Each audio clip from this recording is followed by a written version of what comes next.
Before,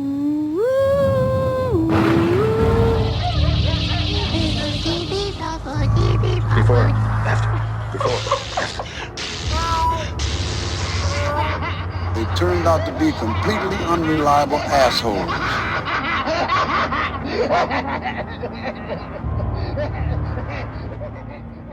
Why, hello, Tim.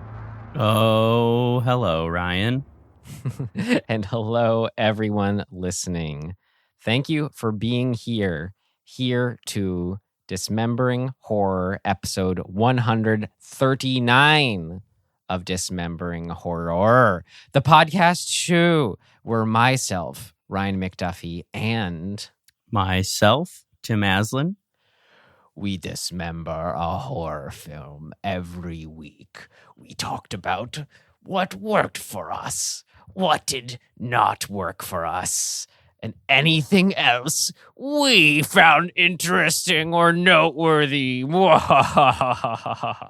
All 7 of our listeners just shut it off. It's true, though. You mean our listenership just tripled? Right. Instantly. What more do I say on that, Tim? It's everything I just said. I don't know, but I think our listenership, if they're anything like me, they're pissed off that we watched this movie. Well, if they're anything like me, they're so glad they saw this film. I had a feeling you would feel that way. So what do, Tim? We meet in the middle and hope we draw one and all. We'll see. All right.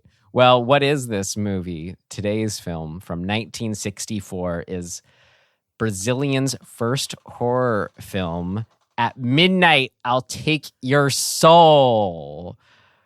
Which, Tim, I mean, you gotta at least admit it's a pretty great title. Yeah. I'll admit that. What worked? The title. That's it. That's for it. Tim. No, there are things that work, but I don't know. There are things that didn't work. Great. What a shock.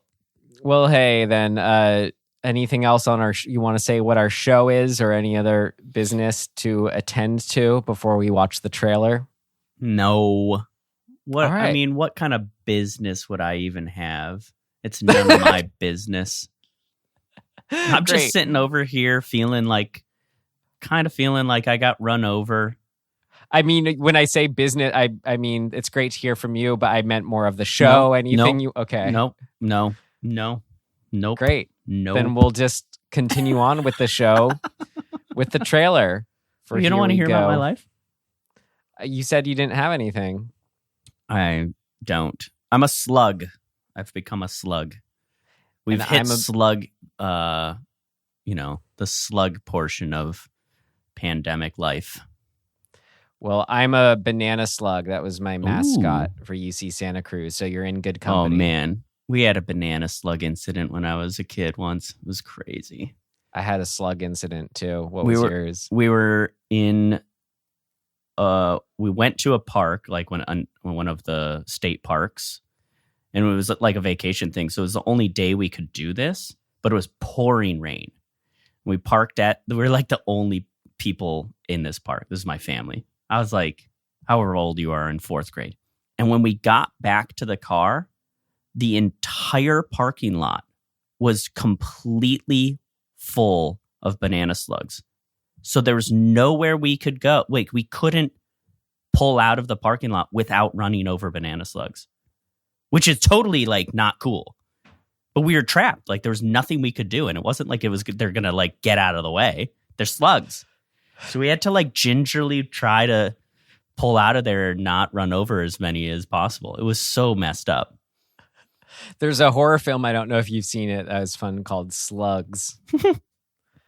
I don't think I have. Mine's not a story. I was just a kid and I stepped on a slug in grass as a kid and screamed and ran away because it was... That sounds about right. Because it was gross and but equally like guilt-inducing and scary to have crushed something. Oh, man. What a bummer. I still gives me chills. Those slugs Great. just trying to live their life. And with that, a perfect transition into our trailer Yeah, exactly. for At Midnight, I'll Take Your Soul.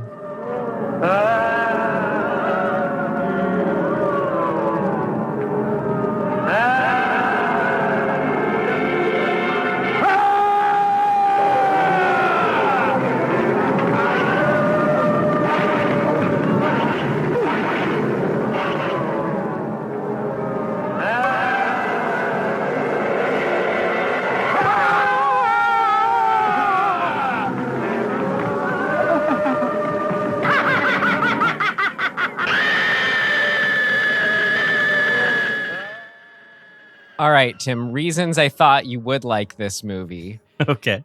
Independent, homemade effects and spirit. Sure. Total commitment to the macabre. Themes Sure. Themes of devilry. Mm-hmm. Questions of, is supernatural real or not? Those sorts of implications. Totally zany, unpredictable. I mean, we'll go on, but this Coffin Joe character is quite the character. Yeah. But I thought you'd have a blast with his turns for the worst. Let's put it that way. Sort of. I get where you're coming from, but like I will say, remember you. I think you felt kind of the same way about what the hell is it? Jesus Christ. The Crispin Glover movie with the rats. Crispin. Oh, I think you said Kristen. Willard. Yeah. So I feel actually very similar about this as I do about the character as I do about Willard. So we'll get into where they're a very fascinating mix of our protagonist yet also the film's antagonist. Exactly. Yeah. Which I think can be cool but also is a very difficult thing to get right. I think this film, I mean, my first instinct was that it's kind of like another film that's I don't know if this is one of my favorites. I'm just I'll get my rating out of the way. I mean, I'm tempted to see the rest and have the Coffin Joe box set, of course. Mm-hmm. But I'll give it a very hearty rent it. I'll go with there's a coffin shaped box set like available in the South America region. But no, I'll give it a rent it. Okay. And okay. Well, yeah, anyway. But you don't give it that. I don't think so. I think I'm just a stream. Okay. I'm just a stream. A meandering stream. Coming down from the mountain to the Tim, town. hello. What? Tim. Hello. Oh, And why do you give it a stream in summary? Kind of, I mean, honestly, like kind of what you spoke to about what you thought I would like. That's those things are all, I agree, working, except for him. And not that he's not good, but it's in a way, we talked about it with Night of the Demon. I, again, have a really hard time. If I despise the like main person, I just get kind of mad. And it's like makes it not as fun of an experience for me because I want to like, if he had a counterpoint like that was throughout the film, I think I'd be okay, but that doesn't exist. So they keep getting killed off. His counterpoint exactly, yeah. It's everyone else is his counterpoint. Right. And it just kind of makes me, he's just a jerk, man. That's what's so great about it, though. But I don't like jerks. I don't either. But it's like a movie. It's funny. I don't know. Is it? This is also like, this is what I was going on to say before, was it's completely different films, but like a film that I love through and through. Beyond the Valley of the Dolls. Oh man, I haven't seen that in like probably 25 years. So right, the Russ Meyer movie. It's Roger Ebert's sole screenwriting credit. That's right. Yeah, has kind of the moniker of being the best film ever made and the worst film ever made. Right.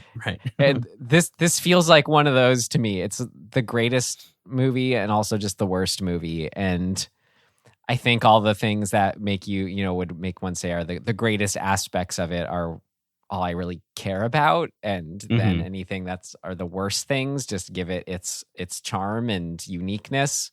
So there you go.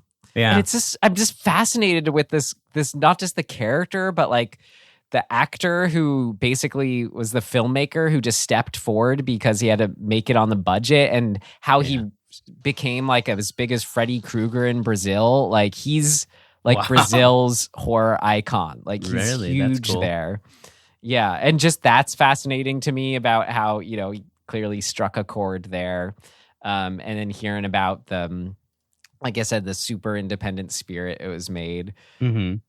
And that it is like a bad lieutenant or something where it's just watching this horrible person. It's like, and I was just fascinated with how he wavers like between being just a jerk to a murderer to like, hey, yeah, let's come over for a beer. Like it's so, or hey, how's it going? You know, he's psychotic. So yeah, you know. That's what I loved about him then, I guess. Yeah. All right. Well, should we try to summarize? Yes. Okay. Yes. And here, let me start us off with the summary, Tim. Cool. Because I feel like to set the stage, I just want to repeat how the film opens. And then you take it from there with what actually happens. So the opening, we kind of have two intros. But this just sets the stage so well for what the opening is. It's Coffin Joe, or the character's name, Zay Do Kai. Oh, we aren't going to be able to say any of these names. A million apologies. Zay. Kaisho, I think, is something. Kaisho. Sort of something like that. Because or an X. Let's see, Oaxaca. So the X is an H. Kaiho or Kahio. Something like that. Opens with our character, Coffin Joe, looking into camera. We're zooming in on him as he gives us this monologue. It says, "What is life? It's the beginning of death. What is death? It is the end of life. What is existence? It is the continuity of blood. What is blood? It is the reason to exist." And then we're off into our opening credits.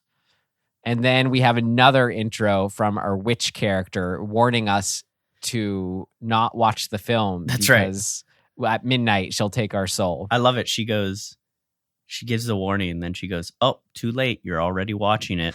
Yep. But that opening, I think, from Coffin Joe just totally sets the stage of like what this film is in its essence, where it's like doing the most typical hokey, like, what? That doesn't make sense, but it does. And it's also great, but it's horrible. What? It's bullshit. I think that's my kind of takeaway is like, I've met dudes like this. They're just full of shit. And so like, everything's like, oh, like I'm trying to sound smart and philosophical and have like some sort of like deeper understanding of the universe. They're just pulling shit out of their butt. Yeah, but that's what it all is anyways. Right. So like, Yeah. that's even if it's someone more thoughtful, but it can still strike a chord or have something that's to read into once it's in the movie and has the wrappings of a movie. When it comes from a psychopath, I think it is more it's more bullshitty to me, because me, I'm like, you're just a psychopath. You're just trying to get a rise out of people. But that's when it's more inimitable, I think. What is that? Wait, say that again. What is that inimitable? Word? Like you can't imitate it. Like how would one even come up with this? I swear to God, I went to college with this guy. I swear. That's why it's striking a chord. He sucked. Anyway, okay, so there you go. We've set the stage, but so Joe Joe is a what would you call him? He's like a mortician, I guess. Yeah, he's an undertaker. Undertaker, that's right. That's a perfect word. And so he's such a dick. He kind of just like floats up to funerals and is like, okay, everything, yeah, we're all good. Cool. Ugh, these guys with their moaning and crying, so boring. But he's the town undertaker. He's got a chip on his shoulder. He's very like, I don't care about anything. A chip on his, yeah, to say the least. He's got a nihilistic chip on his shoulder. I love the Wikipedia description of Coffin Joe. Oh, wait, is it good? An immoral undertaker with Nietzschean beliefs. Nietzschean beliefs. He is driven by his desire to have a son by, quote, the perfect woman, believing that immortality is achieved through procreation, a concept he refers to as, quote, the continuation of blood. Ugh. This is why I don't like it, because that sentiment just is like barf to me. But whatever. It's a horror movie. He's it's a bad guy. I know. Well, it still makes me hate him. I mean, yeah, but like I hate Freddy Krueger too. Yeah, he's at least it's actually there is an overlap there in these characters. Anyway, okay, so what's the movie? The movie is him just being a complete piece of shit. And like anybody who gets in his way or like gets in the way of him getting this idea of like procreating the perfect, he wants a son because his bloodline is everything. Anybody who gets in his way, he either just beats the shit out of or just straight up murders and like slinks away without like getting caught. It's so ridiculous. Yeah, if in the summary here is all about painting a picture of what sort of this movie looks like, what sort of the happenings are. Really what happens, which is so funny, is he does exactly as you said, but rather than like in another horror movie where it's like, you know, beats the person, kills them, and gets away, usually have an extensive aftermath where he casually just sort of covers it up and everyone cowers to confront him about what he just did. You know, it's funny. There's always this like, it's not just like a one and done kind of thing. There's always his kind of denouement of his evil doings. Yeah, I mean, he's so like just one trajectory where it's like I'm with this one girl, but I think this other girl is hot. How do I get with her? Well, I got to get this person out of the way. They're in my way. My girlfriend's in the way. Kill her. Okay, now I need to get the girl I like, but her fiance's in the way. Kill him. His big first whole adventure is just, I need to eat meat on a Friday, on a Holy Friday. Right. So it's like he goes out of his way and everything, and just to like make that his big mission of the first third of the movie or whatever it is. Yep. And then, and then so on and so forth. Like he horribly rapes the woman that he likes, whose fiance he's killed. And she then kills herself in response so that he won't get his way. And then he starts killing people to keep from getting caught. So it is a little bit like, there is a shift in that he's just trying to survive. And ultimately the gypsy's curse comes back around. And we get a little bit of like a Telltale Heart style sort of Poe feeling, third act sequence, finale sequence. That's pretty fun. And ultimately I don't know. We can discuss what our takes on what his ultimate demise is, but he ends up dead. Or does he? The end. Or does he? That's right. And I also just the other kind of through line is he's constantly, I mean, we kind of mentioned it briefly, but his other whole modus operandi here is denouncing any beliefs in God, the supernatural. Emotions is a big one. He is a psychopath. Yeah. So true psychopath, right?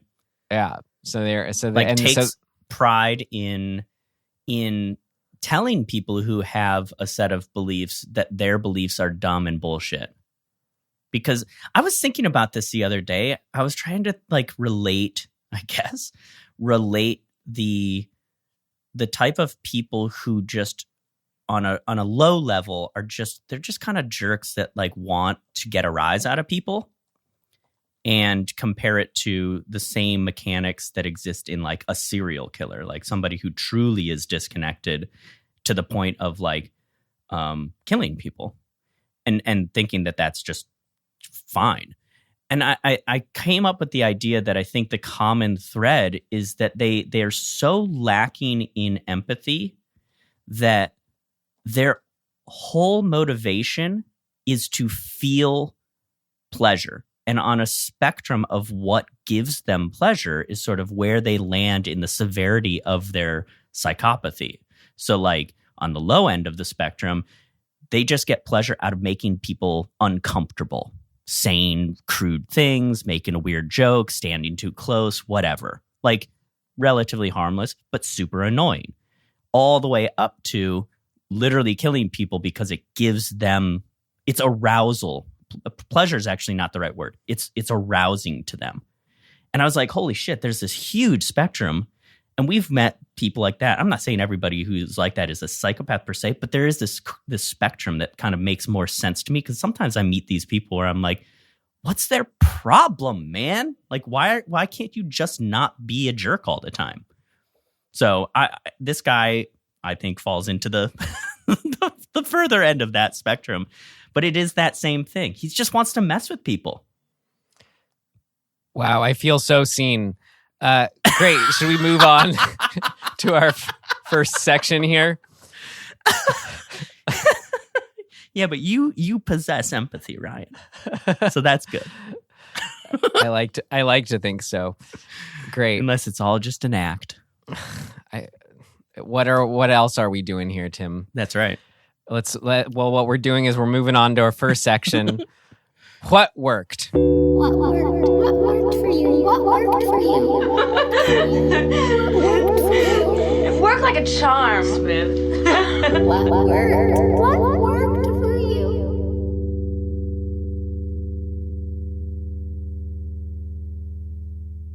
Well, like what you're saying I mean, this, to laugh of what you're just saying of that taking pleasure in like others' quote unquote weakness and emotions and all that. I mean, it's just that I think that is that maybe the Nietzschean dichotomy that they're talking about in this, but the strength versus weakness ideals that he puts forth of like when he. Yeah, when it seems like he's buddies with that one guy where it's like, hey, you want to go have a drink, Coffin Joe? Yeah, come on over. Is that guy's Antonio, right? Yeah. Okay, yeah. So it seems like Antonio's his only bud, his actual only friend out there. Right. But then he starts beating him and then kills him in the bathtub. Right. And then sort of like all along that way, he's saying, I'm strong, you're weak. How is your faith going to save you now? So I don't know exactly what I'm saying, but there's this interesting stuff going in there as far as and that's always fun to observe, is people's obsession with like physical weakness and strength and emotions as a perceived weakness. Kind of what you're hitting on. What I was thinking about that I think is similar is this sort of idea of like the paradox of norms, right? There are these norms, and he, regardless of whether or not he believes in the norms, he is at the mercy of them.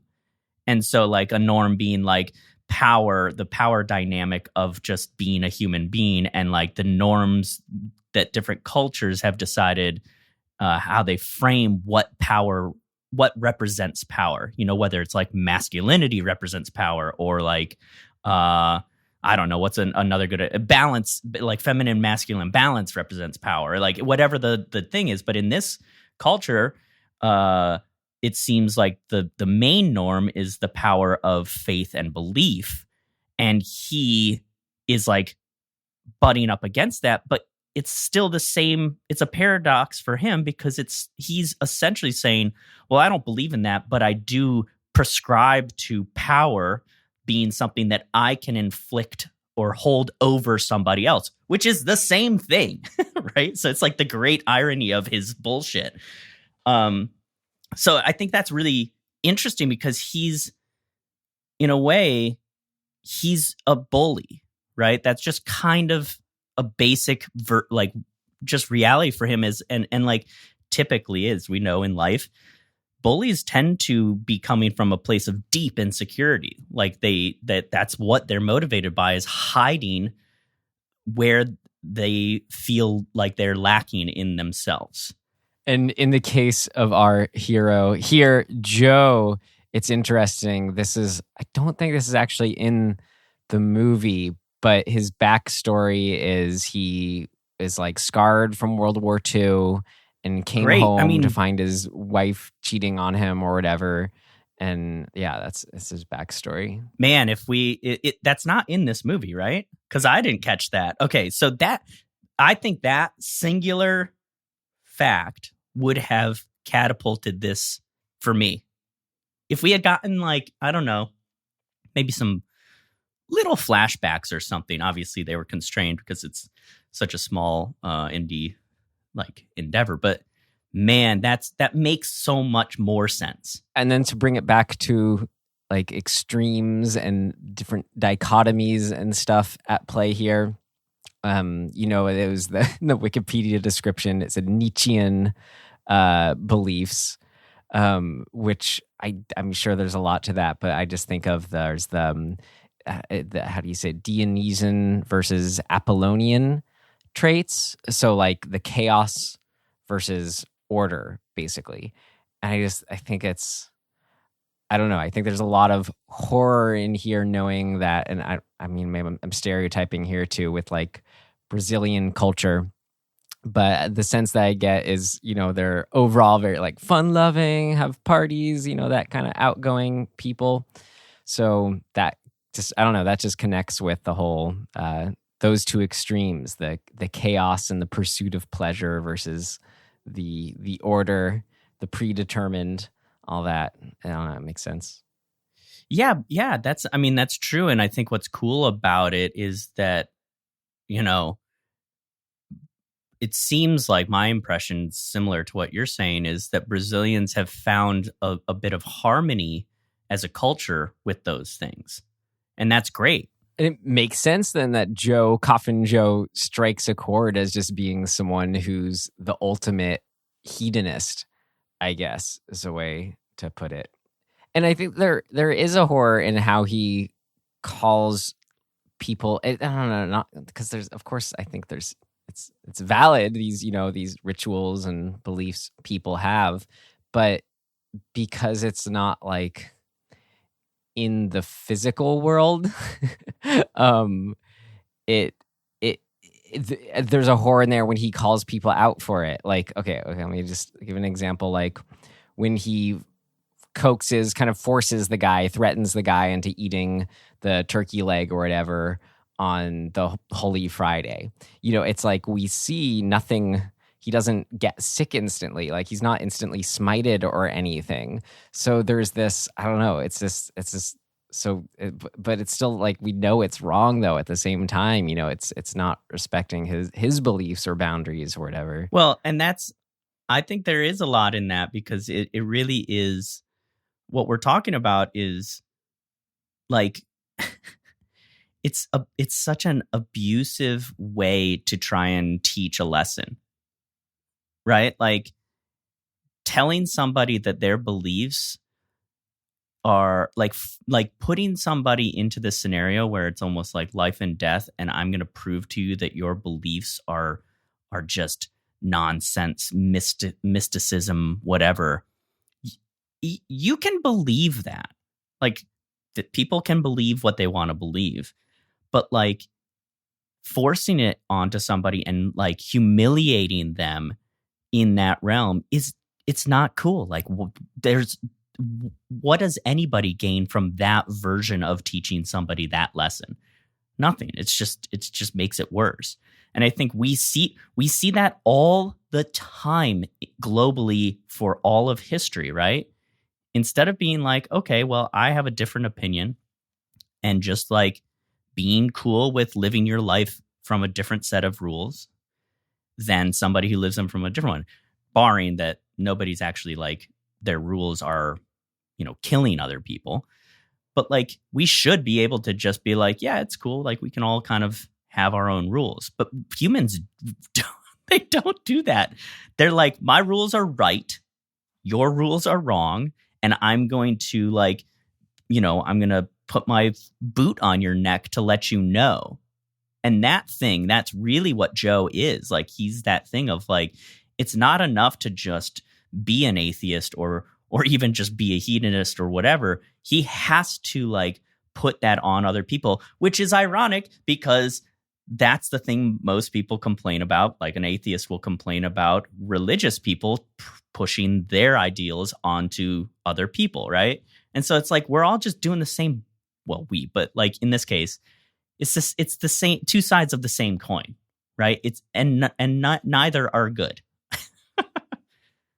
What did you love about the poker game scene? I mean, I just think it's hilarious. And like, it's sort of the most, to me, it's kind of the most, like, I don't know if I would call it realistic, but it feels like the one that could actually really happen to me. And that like was the most almost visceral to me, where it's like, he's just a maniac, right? Like, and he's lording this attitude over everybody. Like, he comes into that bar and like the whole bar just sort of stops, and it's like you can feel everybody go, oh shit, here we go. Very Mr. Hyde, speaking of deities and pleasures. Oh man, totally. And so he comes in and he interrupts the poker game. He like inserts himself into it. He like runs everybody up, makes this guy who he knows this guy doesn't have any money, but he pushes him in to like put all his money on the table. And then he like doubles down on that just to make him feel bad. And then when the guy loses, of course, he's like, doesn't want to part with the money. He just stabs him in the fingers. He just takes a broken bottle and and I think that one moment, like that particular one, felt like, I was like, I've been in this room before. Where someone smashes someone else's fingers with a bottle? Dude, yes. When I'm bartending, I've seen stuff like that. He chopped off his fingers, though. Yeah, no. Yeah, in my case, I saw a guy pick up a broken bottle. This is so stupid. Two dudes, two bros, drunk bros in the bar on like, a Wednesday night or something. And one bro is talking to somebody over his shoulder and bumps into bro number 2, who drops his beer bottle on the ground and it breaks. And they enter into this like, and they start like yelling at each other. And the guy who had bumped into the dude in the first place was like trying to apologize. He was like, man, take it easy. Like, why are you being such a jerk? Like, I didn't mean to knock your beer out of your hand. And the other guy's like, fuck you. Yeah, bro. Like, and reaches down, picks up the beer bottle and starts swinging it at the dude, the broken bottle, and starts like stabbing at him. And the dude, the first dude, is putting his hands up defensively and getting the palms of his hands stabbed by the bottle over nothing. Dude, it was insanity. I was behind the bar, like flipping. I was like screaming for the bouncer. I was like, I'm like, what the fuck? No, and just side note, our bouncer is like the greatest bouncer of all time. In one move, he swiped the broken bottle out of the guy's hand and grabbed him by the throat and threw him out the front door. In one move. It was like the sweeping move. It was the most amazing thing I've ever seen. But that stuff happens for no reason, and like, well, no good reason. Just because somebody gets their feathers ruffled, or in this case, because somebody wants to just make the other person feel small. Mm-hmm. And like, those people exist, man. They exist. They're out there.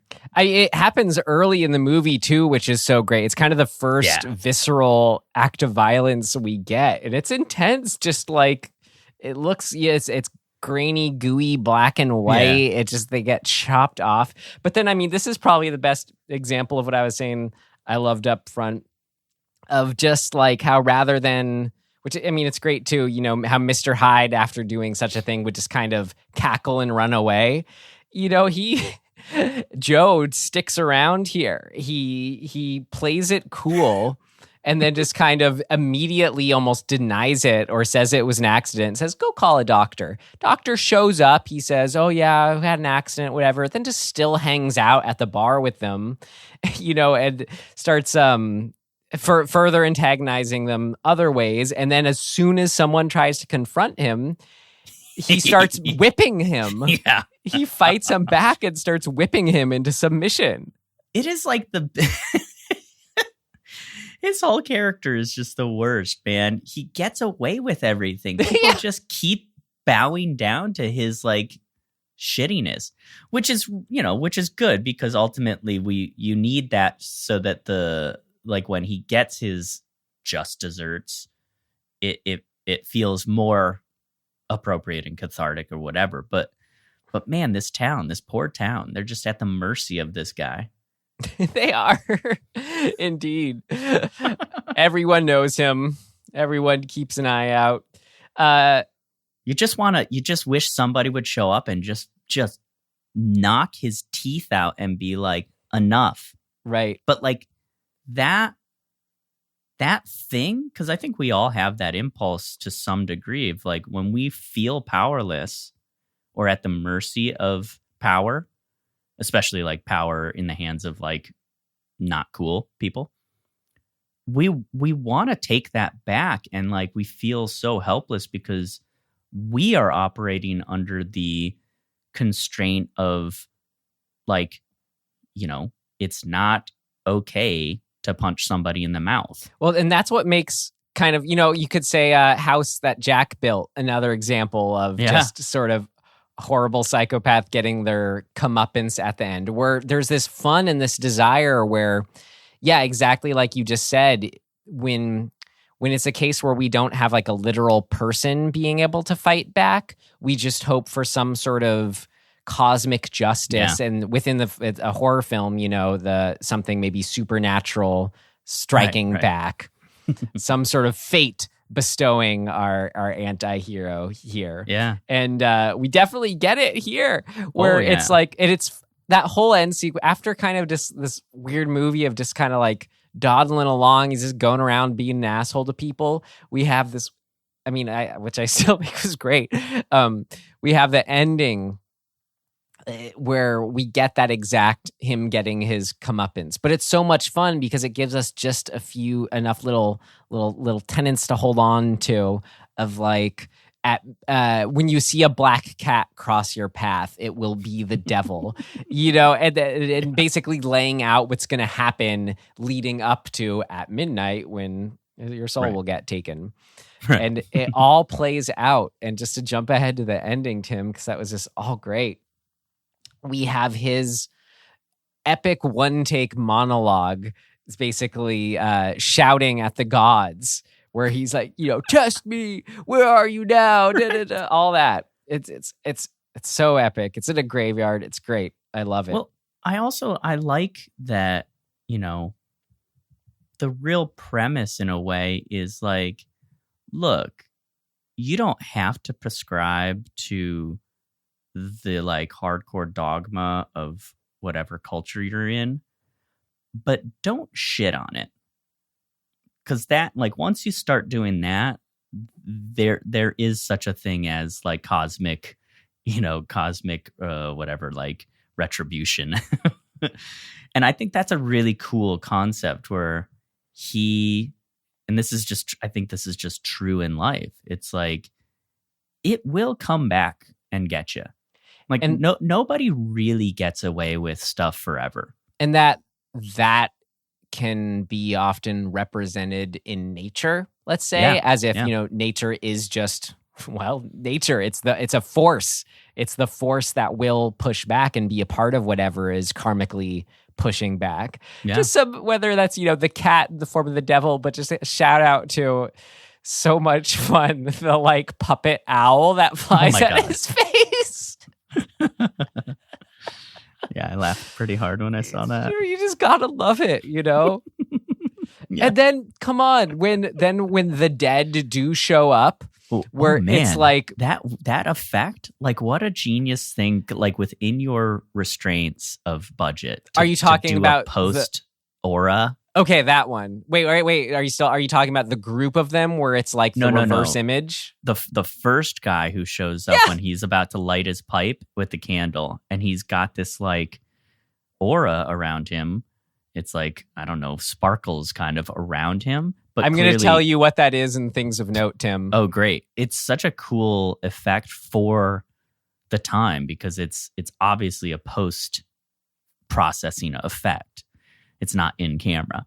And it's just, it comes, I mean, I was like, whoa, what the, like, wow, we made a big leap, but a necessary one for the moment.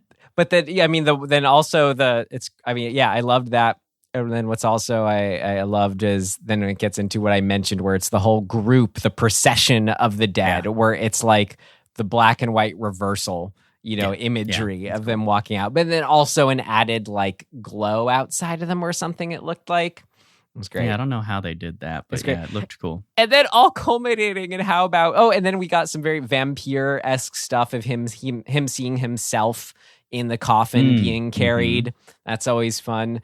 But then our big culmination where it's like he's lying presumed dead in the context of this film with his eyes bulging out. It's hanging upside down with his head back. Yeah. Oh, so good. I really love the moment before when he opens both of his, victims' coffins that are laying next to each other, and each one of them has their own thing going on. Like Antonio has a spider, like a tarantula type spider on his face, and he's kind of like almost looks like his mouth has been kind of eaten away. And then Teresina has just like maggots like crawling all over her face, and like I feel like they just put maggots on her face in real life. Like it's pretty intense. Early CG, of course, right? Yeah, right. But I love that moment where he really is. He's again, it's that telltale heart kind of feeling where it's like he's seen the horrors of his crimes and like being haunted by it. And I that stuff's cool. Yeah, great. Well, anything more on the ending, or just can I jump to some? I do. I think it poses the question as to what do you think was the actual cause of his demise in that moment. And what I mean is, did he die of his own guilt? Did he die of his own fear? Did like Satan actually show up and steal his soul? Like, what's your take on that ending of like what did you feel like you were left with when you see him upside down, kind of hanging there dead? It's funny. I'm not even eyeball bulging. I'm not even thinking in those terms when I'm watching a movie of like trying to figure out what happened. I just like. Well, I guess what I'm saying is not insofar as trying to figure it out, but like what were you just sort of left with? Like what was the feeling you were left with? That was so cool. Look at his eyes. Yeah, like my instinct was that the horror of all of like seeing all of this is what ultimately killed him. Like his eyes couldn't take seeing the truth, right? And like popped out of his head. I always will say, of course, though, I want to default to whatever the coolest, explanation is, and I think that's the coolest because it both assumes he did see something and assumes that his physical reaction could be that strong. Yeah, I know. I love that. It's kind of like in The Lighthouse, like he's seeing the truth, whatever it is, in the light, and it's so horrifying that he, dies from it. And you could buy it. Remember all those like vibe. The Ripley's Believe It or Not show, all those people who could like pop out their eyes. Yeah. I did think of that too. That's funny. It's like, I buy it. Great. Well, I asked if anything other than the end because I still just wanted to shout out some of the other kills and moments throughout too. I like all the kills. Well, what's so funny too, like he ends up killing his wife through a poisonous spider. Is that how it plays out? He's torturing her with the spider, and it's like, why, if he's going to kill her, why bother to do it this way? Well, but that's who he is. Yeah, I mean, he's devious in this way. Yeah. Right? Like, he's planned this out enough to, like, for us to know, like, oh, he's not just, it's not just, like, off the cuff. He's like, okay, I'm going to chloroform her first, knock her out, tie her up, put a thing over her mouth so she can't scream, and then have a spider bite her and kill her so that when the coroner comes by and has to do an autopsy, I have an alibi. I had nothing to do with it. Like, it's so devious. Right. And I think It's a most spider bite. of the kills have that element to them. Well, yes, absolutely. I just want to say what tickles me about it, and just like the feel of how it's playing out as a movie, it's like that's a big deal where, you know, it's his wife he's doing this to. But in the course of the movie, it just kind of feels like it's just almost like his day-to-day life. Yeah. You know, he's just going about, oh yeah, kills his wife 1 minute, all right, goes there, then kills this other guy. You know what I mean? The horror of how casual he is about it. Yeah. He's just skipping through life. Yeah. He's just cape of flow behind him, you know. And here's the horror for me, and why I said maybe I feel so seen, is because like that sort of, you know, approach of presence and following your whim and your instincts and whatnot does feel like what I aspire to, and is a healthy approach. Sure. And I couple with, I feel like my instinct and energy is to like always be challenging people somehow, and like testing boundaries and pushing what's sort of the reality of the norm and questioning that. But because I don't want to like hurt people or whatever, it's like it's this weird back and forth of feeling like I'm not fully being myself, but it's respecting others, and it's, I don't know, and that's why I relate to these misfits, as you know, as horrible as they go, I still on some deep level like they just strike a chord with me. Yeah. So well, but you, like, you know, that is the difference. You have enough empathy to know that like you are also participating in society. Yes, but at what cost, Tim, is what it feels like. Of course not. I don't want to go around being like this guy, but it just... What cost? There is no cost. You just live your life. But it feels like I'm not. Well, that's on you, bro. Yeah. Great. Just don't sneak into my place and like murder me on a whim. Here's maybe a fun, acceptable example of what I'd want to do. I was thinking yesterday of like, oh, what kind of, you know, next house would I want to live in, whatever. And I imagined, what if I like, this is so silly, but this is what I was thinking about last night, thinking how fun would this be if like I had a house where it was like the entranceway was like a long front yard with like a path winding up that you had to go through. But like no matter what the circumstance, every time someone came over, they'd have to get through me vaulting water balloons at them. Okay. Yeah, you're I don't know how to describe what that is. It's just, you just want to have some fun. No, it's my inner bully, or as I think maybe a little more acceptable way is like I'm a little brother at heart, you know? Sure. Anyway. I think that's fair. Coffin Joe. You can do it, but the cost is that some people might be like, I'm just not going to go over to Ryan's house. Which, you know, I might be okay with. That's right, because the people who will want to participate in that will start showing up more. Can you see? Oh man, I was so tickled by that thought. Anyway, I was trying to connect it all, and I do say that within the context of just a greater what worked, as I was saying. Yeah, I mean, what else? We got his signature long fingernails he uses to poke out the doctor's eyes. That effect is pretty good too. It looked good. It not only did it looked good, but there's something pitch perfect about the guy's performance where he gives this moment of like a kind of like stunned, like half look around. Yeah. That it just sells it so well. It just makes it feel so real somehow. Like he like tries to look for a second. It's just so sad and horrifying. Yeah.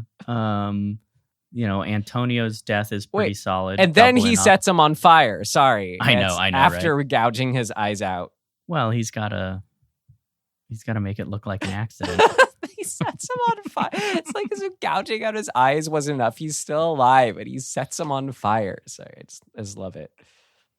Yes, and then Antonio, as you said. Yeah.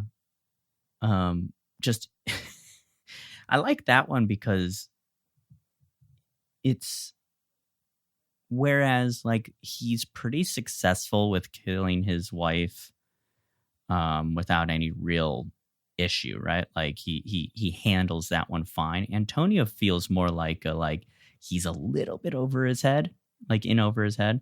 Like he hits him with the thing first and thinks that's it. What is it, like a fire poker? And he kind of is like, oh, that's it. Now let me set the stage for him to have fallen into the bathtub or whatever so I can get away.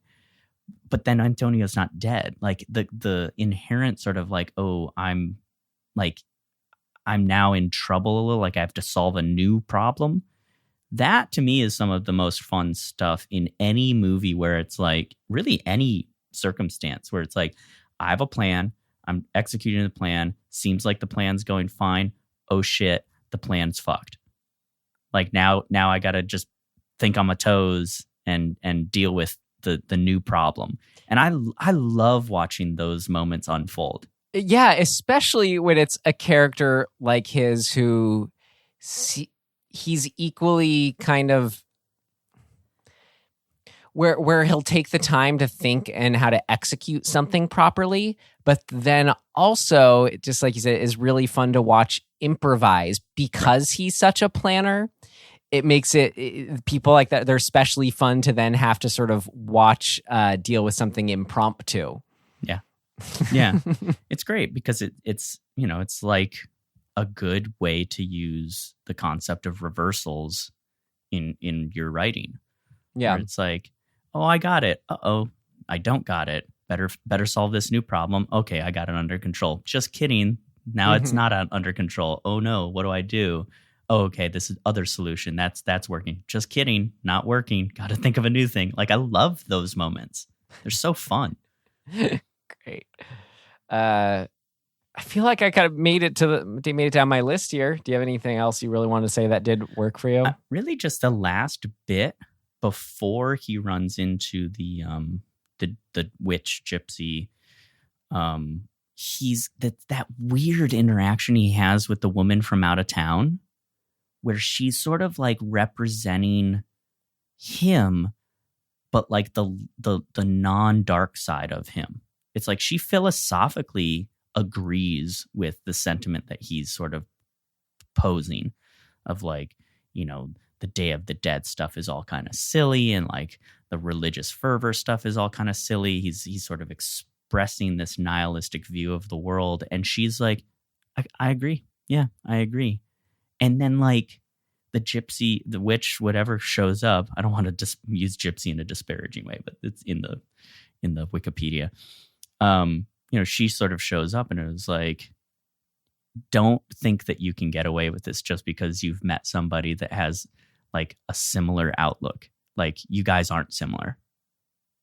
This is going to happen. You're screwed. And there's something really nice to me about inserting that moment of him thinking, oh, I'm like, kind of like you said, he's like, oh, I'm being seen. Like maybe the world isn't all that bad. Maybe I'm not all that bad. Just kidding. You are. Right. And then she's the one where he goes, oh, I could, he says, I better not mess this up, or I better play my cards right with her, or something like that. Right. She invites him in. Yeah.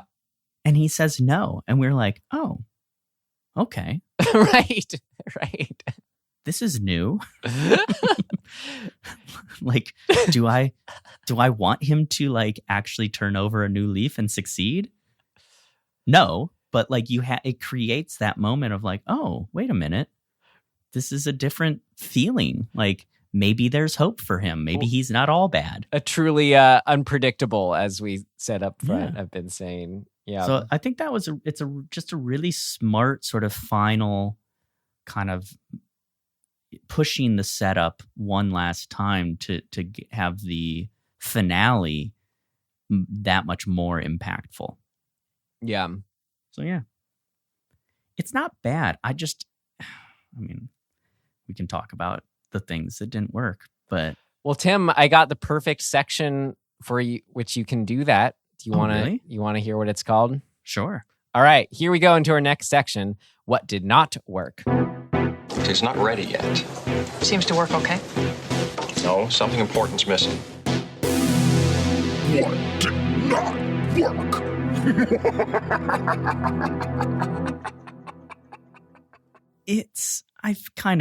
I've touched on it. There's something, it's like I said, it's always hard for me to get on board when the guy's just that big of a jerk. Because I'm just like, I don't like, there's enough of these people in the world that like we have to put up with. Like, I just don't like, I guess what I'm saying is watching this type of person get their comeuppance it's no longer from a storytelling point of view, like cathartic to me. I think it's a kind of a matter of just feeling, burnt out in a world where we're surrounded or we're inundated by people who have sort of similar, shittiness to them, that me personally right now am just burnt out on it. And so I'm like, I don't even want to watch this. And I had to fight that feeling throughout and try to like appreciate the other elements of the film in spite of that like kind of baseline begrudging feeling that I got right away. I mean, right from the top. And so it was just kind of a battle for me. It made it hard. And I think also when it's hard, or it can be hard when you're dealing with subtitles as well, and just sort of I just was feeling tired. Maybe it's because I also got my second dose of the vaccine and was tired. But either way, I struggled through this one from a kind of just like a baseline point of view. It sounds like a lot of it, you're like, maybe it's just how I felt when watching it. Because now what I always want to do, I don't know, just to, always try to find the lesson therein when something's working or not. So maybe it is just all that. But just for examples, like, let's say what made you like love and want to say a buy it to. We didn't review it, but we both recommended, already mentioned The House That Jack Built. So what makes that character in that film work for you versus this one? I know outwardly they're extremely different movies, but I'm just going to pick some examples here just to help you hone maybe some of your feelings. That's interesting. My instinct is to say that there's an element to Jack of, oh man. What is it?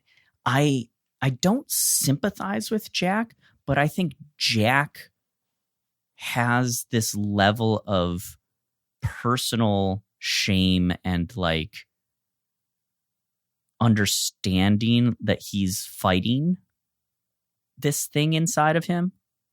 And I think that element is really important in getting this type of character to translate.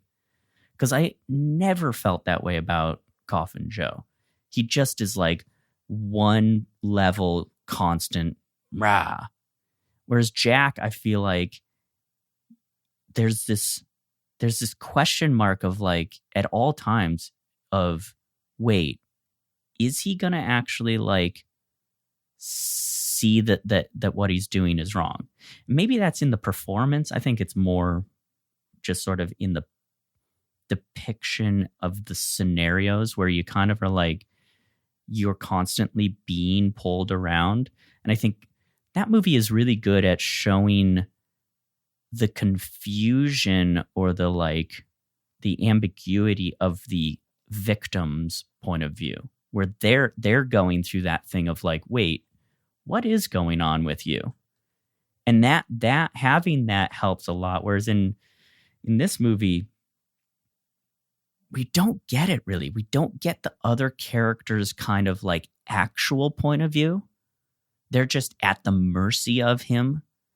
And we never get to really like feel like we're getting in with them. So I don't know. I mean, it's a fine line for sure. I mean, I despise Jack, but I almost like sympathize with him. It's weird. I'm here on the Letterboxd page for Bad Lieutenant from 1992, directed by Abel Ferreira, which I loved seeing when I saw it in film school. I haven't seen it in 20 years, probably. Anyway, well, so. I was just going to say, it says watched by Tim Aslin. So yeah. Oh, I watched it. So it's on Amazon Prime if you want to revisit it. But I guess that's not a good example. I can't ask you about that. I think I one. probably watched that in the early 2000s when I went on my like nutso Netflix, like get every movie, watch as many as I could every day. All right. Well, what's another one? I don't know any that come to mind that you can think of just other horrible people protagonists that you do like? I mean, a TV show, Mad Men, like Don Draper he's just such a jerk, but we get these little glimmers of why. Actually, do we get that in Jack as well? Like his history, we get these sort of... We see a first instance of where he cuts the foot off of a duck, which is like the first act of violence he committed. Okay. Do we get a sense of sort of like his, like, was he a victim himself as a kid? No, it's very much just like, I am a sociopath, psychopath, and here's my journey. Okay. Well, the thing with Don Draper, I think that helps, he does terrible things, but he carries this, he actually has empathy, I think. He carries around guilt. And that makes him tragic is that we watch him know that what he's doing is wrong, come up against the moment of deciding whether or not he's going to go through with it, have remorse because he's feeling that way, and then go through with it anyway. And that is so tragic because we're essentially constantly rooting for him to choose the right path, and he can't do it. So if we had Coffin Joe having just a little bit of a conscience throughout where he's like has that inner conflict, I think that's what we're missing in order for me to kind of get on board with him. But I don't think that that's necessarily appropriate for the intent of this movie. So it really is just kind of a taste issue. Yeah, because I agree. I mean, it's like what you said earlier, where you got excited once I told you he has this backstory. Absolutely. But I'm like, no, I don't. There's something just off-putting and creepy about he's just this horrible person, and we don't get even that glimmer. Like, it's not that kind of movie for me, and I don't want that. Well, and I always do. Like, I want to get inside the psychology and the why of characters. Just something to make it click as the horror movie it's trying to be. It's just, I don't know. Like, why? I don't know. Why would he want that? Because that's who I am. Deep down inside. Well, I just want to know why. But that's I want to understand. But that's the horror movie where you can't answer that. Well, I don't know. I think the horror that I like the most poses the question and lets you have to make some decisions about what the possible answers are. And this one I don't think is really posing the question. They're telling you the answer. Like, he's this guy. Yeah. And it's like straight line, straight path, boom. Very, very simple story, right? Just morality sort of tale and getting his comeuppance for it. See, I would watch a whole movie of just like Texas Chainsaw from Leatherface's point of view, and it's just, but with no explanation, with backstory, no like, sure, no remorse, no anything. That's interesting. Yeah. It's like, were you annoyed by the Rob Zombie take on Halloween, where we kind of got a little more into the why of Michael Myers? Yes. Did that bother you, or were you okay with it? I think it was just his take on it. He has such a style to his films that it just sort of was like, I didn't care one which way or the other. It wasn't like canon Michael Myers for me in a way. I was just I just fascinated with his what makes him in his filmmaking of just the extremity in his characters. Like, so I guess, sorry, I'm just kind of going on, but no, I didn't really care one way or the other. Okay. That's cool. I mean, I don't know, outside of that sort of undertone issue for me, everything else just sort of falls into like, it's forgivable because of the time and the, it's an indie and nothing I think was not working. It just is like, it's not like you're going to get mad about, like, I don't know, the edits or the film quality or something. Like, who cares? See, that stuff I wouldn't just, it's not only that I wouldn't put it in what didn't work, but I'd almost want to go as far as putting it in what did work for me. Yeah. You know? I do. I know what you mean. I mean, I spoke with our friends who watched Jaws essentially for the first time. Like, neither one of them had seen it. And they both were like, yeah, it's got some problems. Like, there's some. And I was like, you guys are insane. You're insane. I was like, what are the problems? They're like, well, I don't know. I mean, some of the acting's not so great. And like, there's some really bad ADR. And I was like, that's your takeaway from watching Jaws? Jaws, the greatest film of all time for the first time. Like, that's your takeaway? You didn't like a couple of the edits? Like, what is happening? Right? I was so confused by them. But they were like, no. They were like, we like the movie. We just, if we're going to criticize, it wasn't like, they're like, it's definitely not the greatest movie of all time. And I was like, I never get that instinct. I just don't. I should say I don't relate to that instinct of like almost of feeling like something when something is so revered that you like, that means you have to like point out its flaws that much more. Right. Or getting quote unquote flaws. Yeah. Like what? Like, okay. So, well, I asked them too. I was like, is this a product of you guys living an entire life of not seeing a thing that people have, that has such renown that you almost automatically want to land on the side of criticism because it's been built up and it could never meet that expectation? And they said they didn't think that was the case. So, so be it. They did say they thought it was Richard Dreyfuss's best performance that they had seen. I'm like, I might agree with you. Like, okay, sure. Yeah. It's just not.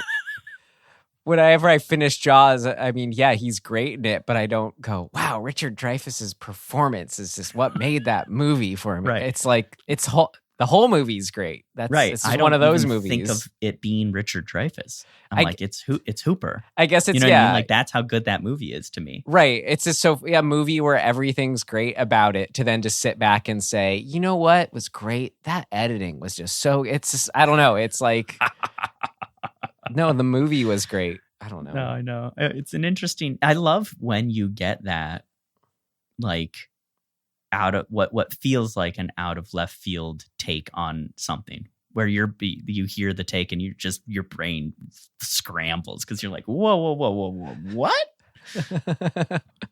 But that's cool. It's all just subjective anyway. Who cares? Well, on that note, shall we move on to things of note? Sure. All right, here we go. Things of note. Things of note! This should be interesting.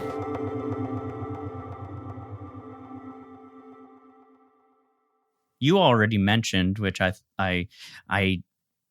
had a suspicion when I finished the movie. I was like, I have a feeling that this lead character was also the director, even though I should have known that by like looking at the credits in the beginning, but I missed it somehow. And we should mention his name because I forgot to say the credits up front. Jose Mojica Marins. Yeah. It was I think it's- written, starred, directed by him, and also written by Valdomiro Francia and Magda May. It's always to me a really what's the right word for it? It's a challenge at the least when you are the writer, director, and lead. Like, that is tricky territory. And there were definitely times in the movie where I was like, oh, it's right on the cusp of not working, because it's almost just him. I don't know how to describe it. Like, how do I describe this? It's what's the term for when you're kind of, you're doing too much because nobody is there to like rein you in. I don't know. There's a word for this, I feel like, but it was right on the border of that, where I'm like, if this was a different director, you had somebody to kind of, move that performance around a little bit, like just another eyeball on it, I think it may have felt better to me. But No, man, that's it's so untethered. That's what makes it so great, is like you have that big long like one take where he's just screaming to the heavens monologue, and he's giving it his all because they just shot it once too. Yeah. Like, so here's some fun. I'm guessing you didn't watch there's like a 12-minute interview with him on the DVD. No. Okay. Well, the way they shot this film, Tim, I think they only had like 15 rolls of film. Oh no. And then 2 of them were stolen. So yeah, there was that. When on a typical film at the time that the crew would be used to for a feature film of that length, as he gave as an example, would be 80 rolls of film. Okay. Yeah. So that puts it in perspective. And now just I got to talk through, how this film came to be and its journey that he described. First, what he was stepping into was, it was, as the first horror film in Brazil. But just because of that, it just meant the crew, people, anyone was like, well, you can't make a horror movie in Brazil. Just this arbitrary attitude of, well, it's never been done, so it can't be done. Is this kind of mean, Jesus, even more than like that, even just that alone makes the movie make more sense. Right? Right? Like, it's like commentary on that attitude. So he was set to do something else, make another film, when he had a nightmare that was where he was, he imagined getting dragged into his own grave.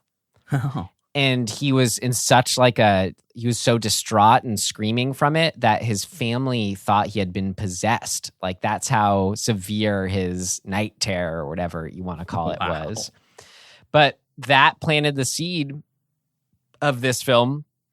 And that also, there was a visage, a person in that nightmare of essentially the Coffin Joe character, of just a character dressed in all black with a top hat like that. So this film came from basically channeling the image of the Undertaker and getting dragged into your own grave. So then he just, from there, he like him and his secretary just wrote up this film, this Coffin Joe character, and came up with this story. And he had his 15 rolls of film, as I said, some of which were stolen. And then onto that, it was just a 12-day shoot inside a 600 square foot studio with only... I'm sorry, what? With only 1 day in a real cemetery of exteriors. So this whole film is a set on a 600 square foot studio. So like... Do you know how small 600 square feet is? Yeah, so like think about it.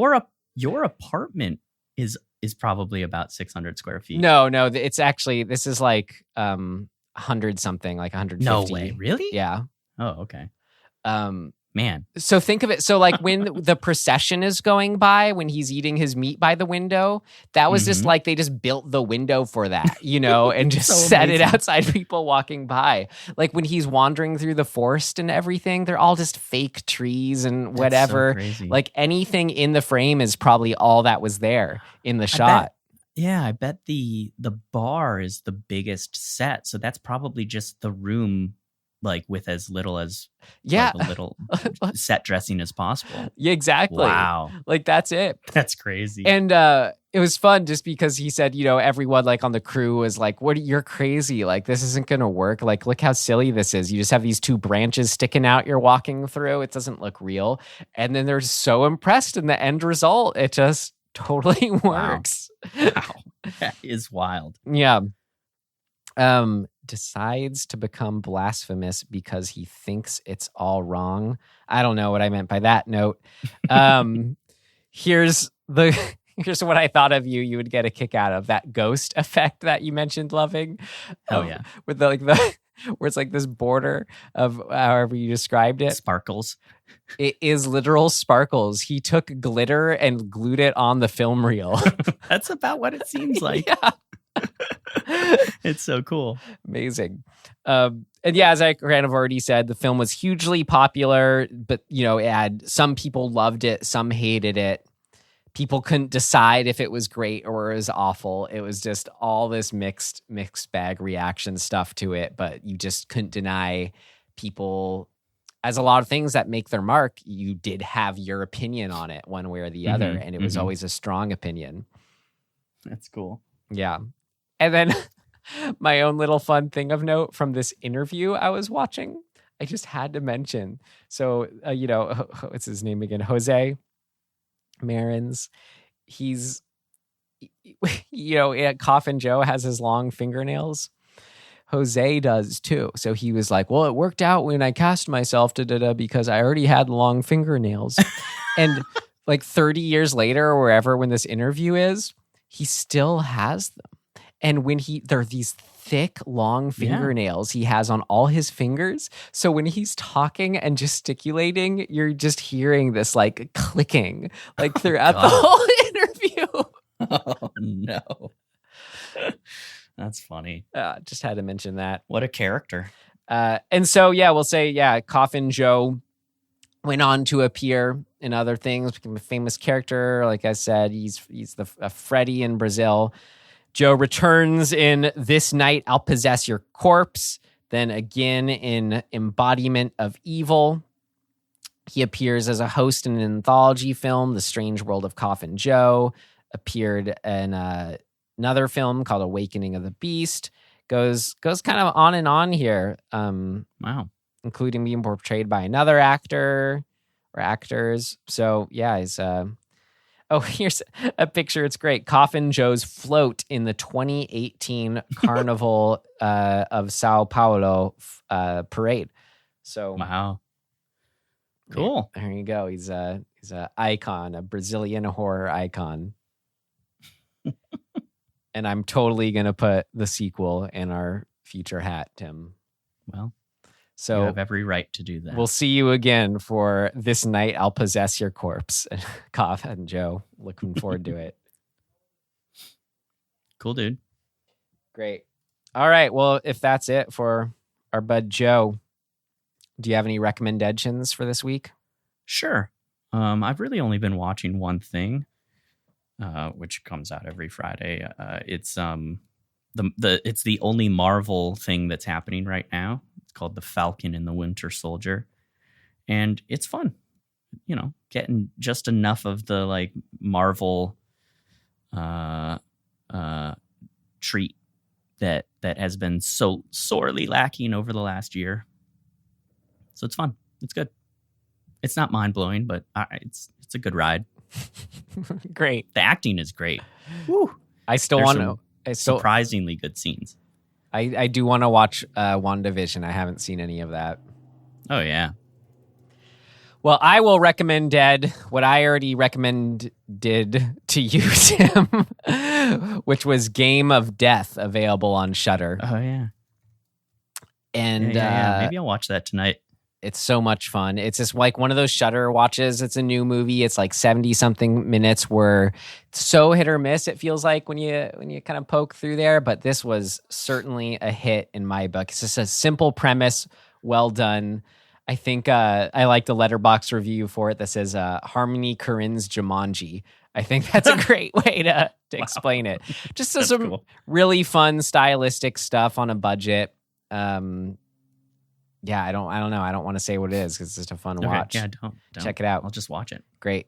Game of Death. And Tim, I believe it's my turn to pull from the hat. I think you're correct. So let me just shuffle around here. I'll tell you when to stop and stop. We got. Oh, interesting. Can you see that? Tenebrae, 1982, from our old bud Dario. Ooh, Signore Dario. Argento is back in the dismembering whorehouse. It's like number 4 for us, maybe 3 or 4. Great. I mean, I'll never know which ones are his films and which ones are Fulci's, so it's that we've watched. It's fine. Giallo. Return to. We looked up the proper pronunciation. Giallo. That's right. Giallo. Great. Giallo. Well, it's always fun to dip our feet in that pond, the yellow Giallo pond. Agreed. Great. All right. Well, I think that's it then. You can find us wherever you found us. Our mixer, our master, we want to shout out and say thanks to is Brendan Welch. Thanks, Brendan.